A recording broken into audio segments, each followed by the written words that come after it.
Okay guys, so today we're going to be going over the Eisenhower presidency, and he was president from 1953 to 1960. Now, before I get into what his policy was, I want to go ahead and review very quickly the previous presidents. It's going to be FDR. He's going to be our president throughout the Great Depression and lead us into World War II. Remember that he dies in 1945 before World War II is over. So Harry S. Truman, his vice president, will now be president, and Harry S. Truman will be president until 1953. So Eisenhower becomes president in 1953, and remember him from World War II. He was one of the military leaders of D-Day, right? Dwight D. Eisenhower. So now he's president, so we're gonna go over his policy. Now, foreign policy under Eisenhower, his Secretary of State, John Foster Dulles, was anti-communist. Secretary of State, those are the ones that deal with foreign countries the most. So you're going to have that anti-communist sentiment. The Eisenhower Doctrine, it says the United States forces would be sent to help any Middle Eastern nation that requested help. Like Truman, Eisenhower was for containment. He wanted to stop the spread of communism. So you're going to have the Eisenhower Doctrine extend that help to the Middle East.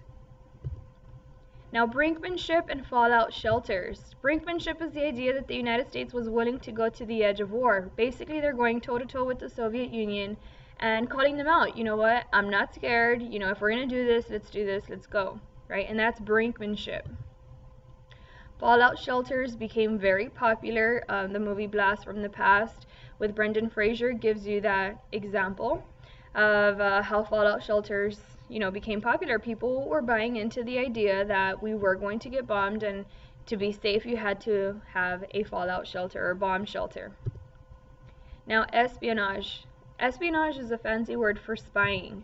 Now, because of espionage from both sides, the Soviet Union and the United States, we have the creation of the CIA, the Central Intelligence Agency. It's created to get information from other countries, right? That's the CIA.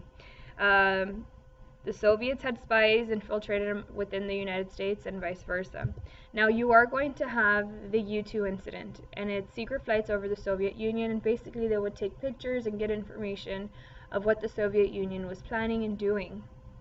Now, here, the plane was actually shot down, and pilot Francis Gary Powers was imprisoned, right? When he crashed, landed, they took the pilot, and he was imprisoned, and it was just a disaster, right? They found out that we were spying on them, and it did not look good or bode well for the United States. So that's what happened under Eisenhower, right? If you have any questions, you let me know.